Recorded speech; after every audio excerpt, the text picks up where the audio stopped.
E aí galerinha, boa tarde, boa noite, bom dia no seu horário que você está assistindo. Mais uma vez, é sexta-feira e olha só quem tá aqui, eu, um pouco rouco, mas tô aqui. Hoje nós vamos fazer uma resenha.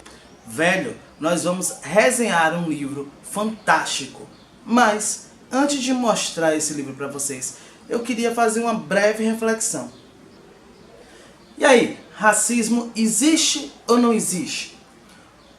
Rodando pelo Facebook, pelo Instagram, a gente sempre vê notícias atuais sobre pessoas que sofreram abuso, pessoas que foram mortas com 80 tiros do exército porque foram confundidas com assaltante, pessoas que foram presas e que foram violentamente espancadas, diferente de outras situações com pessoas que também foram presas.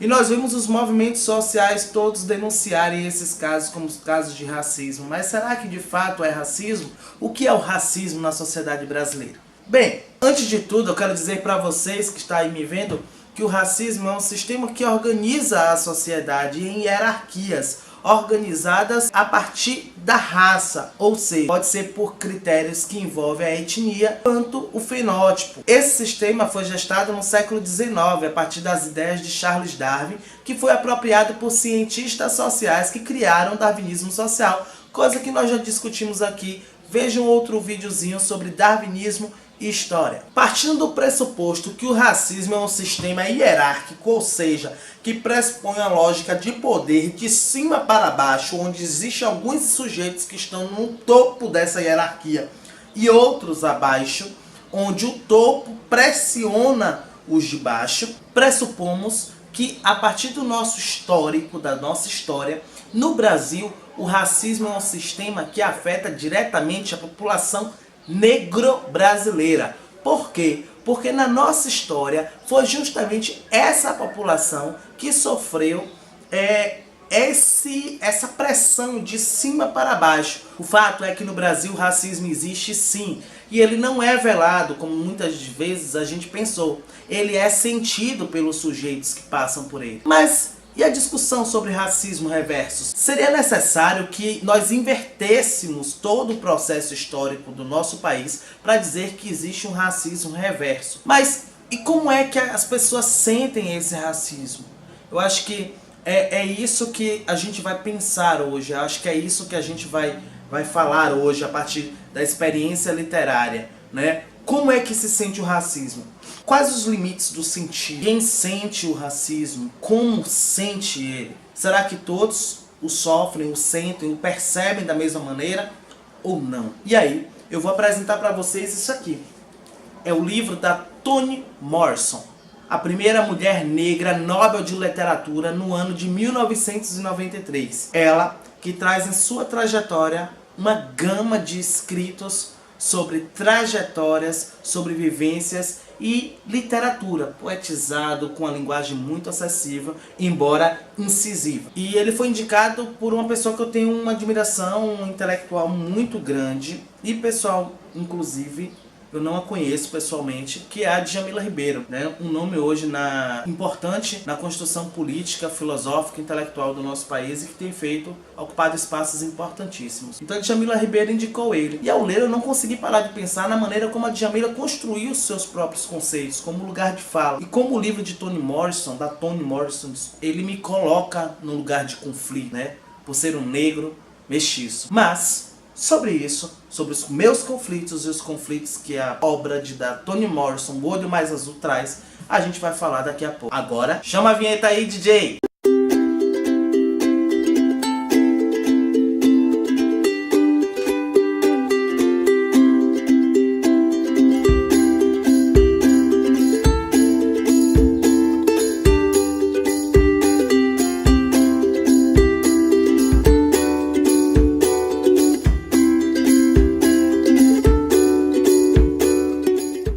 Isso mesmo, galerinha, vamos falar sobre o livro O Olho Mais Azul, da Toni Morrison, que foi Prêmio Nobel de Literatura em 1993, meu amor. Mas a grande questão é, por que só em 2019 eu vim conhecer a Toni Morrison? Você a conhece? Você já ouviu falar sobre essa autora norte-americana? Você já ouviu falar que ela foi prêmio Nobel de Literatura, meu amor? Por que a gente não ouve falar sobre essas coisas? Por que não é massificado? Por que não é colocado na pauta do dia? Eu nunca tinha lido Toni Morrison, eu fiquei me questionando quando eu li a proposta da TEC, quando eu recebi o livro e vi que era da Djamila Ribeiro. E eu comecei a questionar sobre quem era o sujeito Toni Morrison. Chloe Anthony Woolford. É o seu nome de besta. Eu não sei falar muito bem inglês, então já sabe, né? Então, Chloe Anthony Woolford é o nome de berço da Chloe, né? Ela estudou em Howard, em Washington. Ela estudou inglês e literatura clássica, né? No entanto, o momento dos seus estudos já foi extremamente controverso. É um momento de apartheid. Negros não ocupam os mesmos espaços físicos, inclusive, que brancos. Não é subjetivo, é físico mesmo. Ela é direta. E em 1953, ela deu início aos seus estudos de mestrado, né, em literatura. Então, Toni Morrison é uma mulher engajada dentro do campo da literatura, dentro do campo das letras, né? Ela tem uma trajetória muito grande, dá pra dar um Google aí, dar uma pesquisada mais sobre ela. Mas em 1970 é que ela publica esse livro, O Olho Mais Azul. Ele não vai ter grande repercussão. E aí a gente tem que pensar o contexto. Por que o livro não tem repercussão? É porque o livro não é bom? Pelo contrário, o livro é fantástico. No entanto, naquele momento, o contexto não permite que ela seja tão conhecida. Primeiro, porque não tem visibilidade. A literatura negra, lembremos, o lugar dela é importante, como fala de Djamila, né? É um lugar de mulher negra escritora, bicho. É um lugar que não é subversivo em si, né? Então, ela não é vista, ela não é divulgada. Sem contar que o tema que ela toca é extremamente problemático para a sociedade norte-americana de 1970. Até hoje, o livro da Toni Morrison, mesmo sendo reconhecido e conhecido pelos Estados Unidos, por vários outros países, obviamente, ele tem uma discussão sobre tratá-los na escola por causa da temática. Dizem que é uma temática muito forte, tem cenas de abuso e que não poderia tratá-los na escola. O que eu discordo, como professor licenciado, eu discordo que é um livro que não possa ser trabalhado na escola. Por quê? Porque ele traz uma realidade que precisa ser discutida. As meninas, os abusos, a noção de identidade, de construção da sua identidade. Eu sou totalmente a favor do trabalho desse livro e de tantos outros nas escolas. Só em 1993 é que ela foi indicada ao Prêmio Nobel de Literatura, que ela ganhou e foi a primeira mulher negra a ocupar esse espaço. E é importante salientar que quando ela ganha, ela tem plena noção do que é que isso representa. Ela não é apenas a Toni Morrison, uma mulher norte-americana. Ela é a mulher negra ocupando espaço majoritariamente compostos por homens brancos, né? Ser Prêmio Nobel de Literatura é levar consigo toda uma carga ancestral e de violência. E ela sabe que isso é representatividade. E que a partir daquele momento ela ocuparia outros espaços. E aí tem uma fala dela, no discurso dela que a revistinha traz, né? Que eu gostaria de ler como algo importante ao se pensar sobre a literatura e determinadas literaturas. Que diz assim: a linguagem que se diz neutra e universal acaba por esconder um silenciamento de vozes dissidentes e marcadas por diferenças de gênero, etnia ou sexualidade. A autora demarca o seu lugar político, ela demarca o seu lugar de fala e diz que é importantíssimo dizer disso, porque ela não se propõe a silenciar ou a ser neutra para ser aceitável pela sociedade. Pelo contrário, as histórias de que ela fala, é possível se reconhecer nelas, é possível se identificar nelas, porque elas são reais. Elas são políticas, elas são plausíveis, vivenciáveis e vivenciadas. Vários sujeitos e várias sujeitas ao longo de todo o mundo. Outra coisa que eu comecei a me problematizar quando eu percebi que não conhecia a Toni Morrison é que com certeza existe uma série de autoras e autores ao longo de toda a nossa história que a gente não ouve falar. Eu fiz uma pequena enquete no Instagram acerca do conhecimento dos meus seguidores sobre a Maria Carolina de Jesus. Quantos a conheciam como autora brasileira? E para minha não surpresa, a maioria das pessoas desconheciam o nome Maria Carolina de Jesus. Mas por que nós a desconhecemos? Será um problema editorial? Será que as editoras não estão publicando os livros de pessoas negras? Eu me fiz uma série de questionamentos, porque quando eu me reporto a todos esses livros que eu já li, a maioria deles tem gênero e tem cor, né? São homens e na maioria não negros.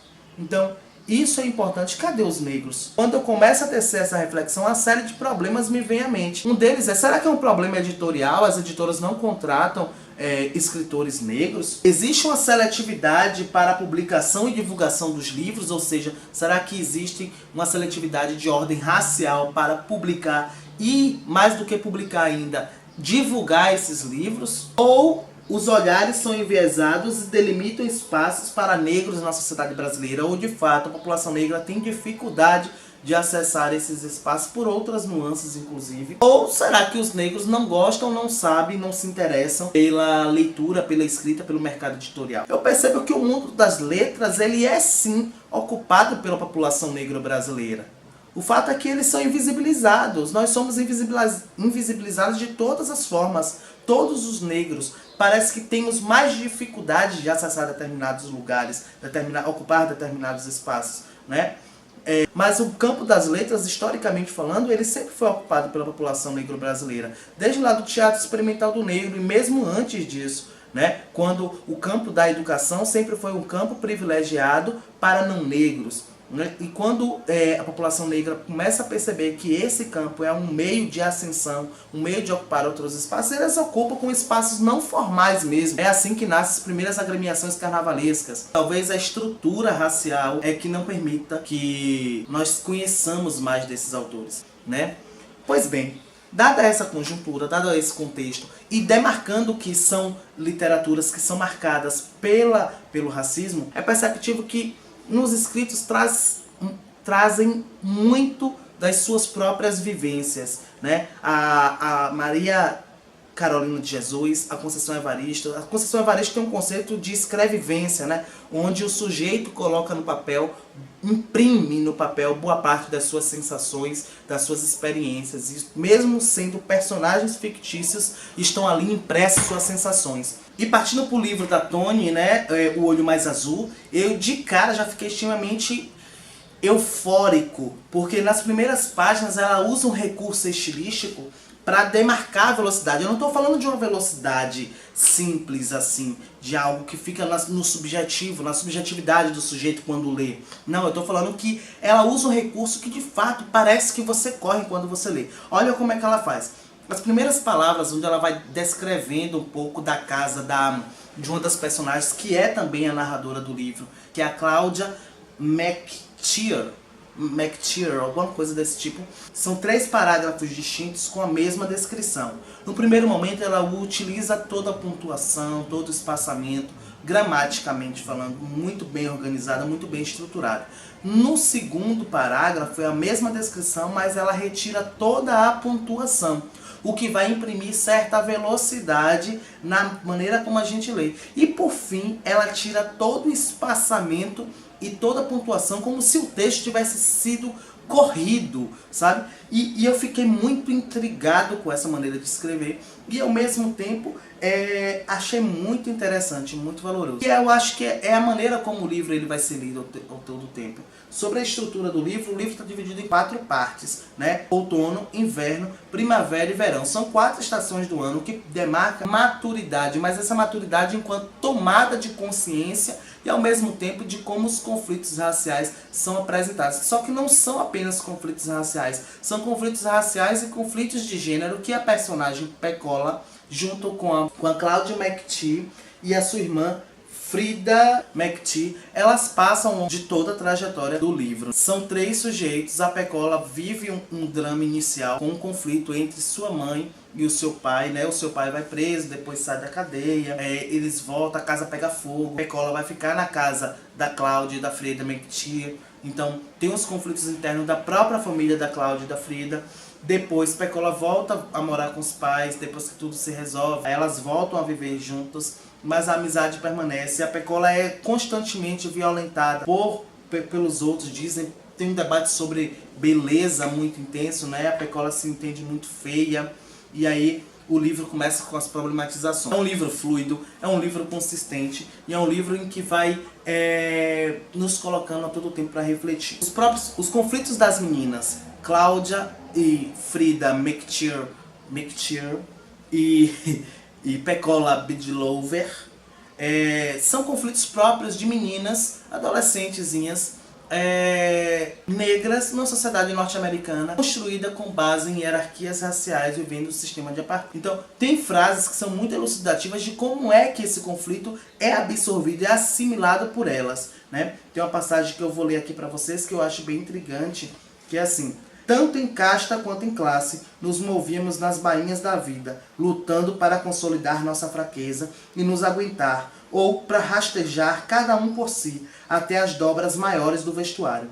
Nossa existência periférica, porém, era a coisa com que tínhamos aprendido a lidar, provavelmente porque era abstrata, mas estar na rua era outra história, era fato concreto, como a diferença entre o conceito de morte e estar realmente morto. Um morto não muda, e estar na rua é estar para ficar. Me parece que ela nos remonta ao lugar de fragilidade social da população negra quando ela fala essa passagem. E eu estou falando isso a partir de um contexto em que a passagem se encontra. Então, existe um lugar de fragilidade social mesmo para a população negra ali norte-americana, na qual Pecola, Cláudia e Freda, elas são representantes junto com suas famílias, são vivências compartilhadas, sabe? Então, isso é um tapa na cara, ela já começa de forma intensa, de forma que faz a gente se questionar e tentar vivenciar isso. Mas para além dessas questões peculiares próprias da população negra norte-americana, ela me faz pensar sobre a ideia de empatia,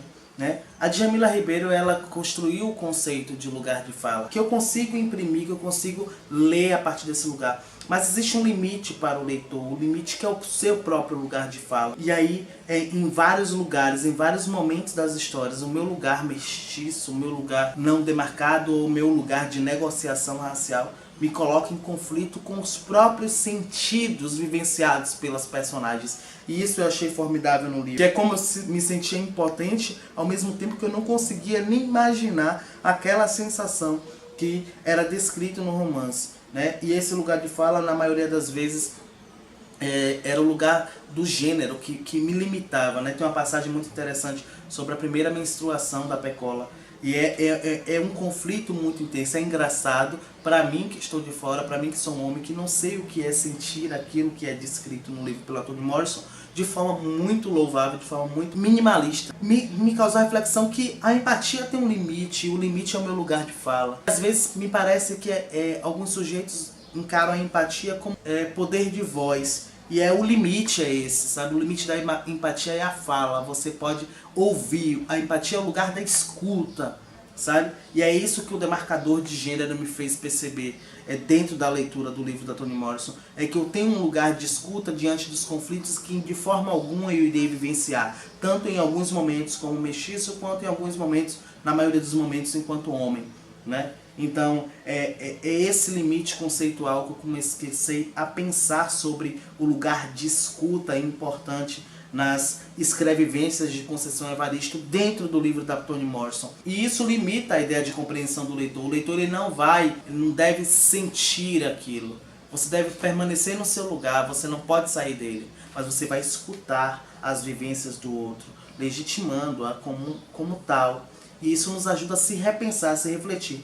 A Toni Morrison conseguiu fazer isso. A primeira parte, que é o outono, parece esse lugar em que as folhas caem, em que as transformações estão se evidenciando, os conflitos estão se transformando. E essa transformação se dá inclusive na construção da própria identidade dos sujeitos. Me parece que tem passagens onde ela traz a ideia da identidade se formando. Como na página 44 do livro O Olho Mais Azul, ela contando a história de uma localidade onde famílias se agenciavam, onde as famílias iam morar. Ela fala o seguinte: cada membro da família em sua própria cela de consciência, cada um fazendo a sua coxa de retalhos da realidade, coletando fragmentos de experiência aqui, pedaços de informação ali. A partir das minúsculas impressões que compilavam uns dos outros, criaram a sensação de prazer, de fazer parte do lugar e tentaram se arranjar com o que viam um no outro. Me parece que a ideia da formação da identidade se dá a partir do momento em que você se olha com o outro e você se percebe igual. E ao se perceber igual, você se agencia, você se une, você se percebe nesse outro. E cria uma ideia de comunidade, de identidade. O inverno já torna as coisas mais nebulosas, de modo com a chegada da Maureen Poe, que vai transformar tudo. A Maureen Poe, ela, embora mestiça, ela traz características que todos encaram de uma maneira diferente, né? Ela não é nem branca nem negra, mas então ela não é xingada, ela não é surrada, ela não é questionada. As brancas não a amolam, não a importunam, os negros não a perturbam, também não a chamam de feia. Ela ocupa um lugar negociável, o lugar de negociação da população mestiça é esse. Ela embora tenha características negras, ela vai negar essa característica negra. Então, o inverno traz isso. Tem uma série de outras discussões aí nesse inverno nebuloso. Mas o grande dilema a ser percorrido pela Cláudia, pela Frieda e pela Pecola vai ser tentar identificar o que é que faz com que a Maureen não seja violentada e elas, corpos negros, fenótipo preto, continuem sendo violentadas. E aí elas definem, elas demarcam que o inimigo não é a Maureen, mesmo que ela ocupe o lugar privilegiado, ela goste desse lugar e ela inclusive demarque esse lugar como um lugar de preconceito. Que no primeiro momento ela não é preconceituosa, mas depois ela vira casaca e ela demonstra o tanto de preconceito que ela tem. Então, a grande sacada, o grande dilema é tentar identificar onde é que reside o problema. E as meninas, elas demarcam isso o tempo todo, que o problema não é a Maureen, mas a estrutura que a faz racista, a estrutura que a faz preconceituosa, né? E que invisibiliza as dores das próprias meninas, né? No verão, a gente já vai ter a história sendo contada, a história da mãe de Pecola. A mãe de Pecola que demonstra pouco amor para com a filha, mas que está inserida dentro de uma lógica de negação de si, de tentar ocupar outros espaços de beleza, inclusive, com coisas que ela não gosta, mas que se vê obrigada a fazer apenas para satisfazer as questões sociais. Eu não vou entrar nos pormenores dos próximos capítulos, tem uma resenha no meu blog, tem um diário de leitura, eu vou deixar o link na descrição, vocês podem acompanhar, mas eu estou demarcando a importância desse livro para a construção de sujeitos empatas dentro do limite do que a empatia promove, mas sujeitos de escuta que conseguem observar, que conseguem ver a dor dos outros e reconhecer nessa dor lugar de superação mesmo a partir de suas próprias posturas, entende? Então é isso.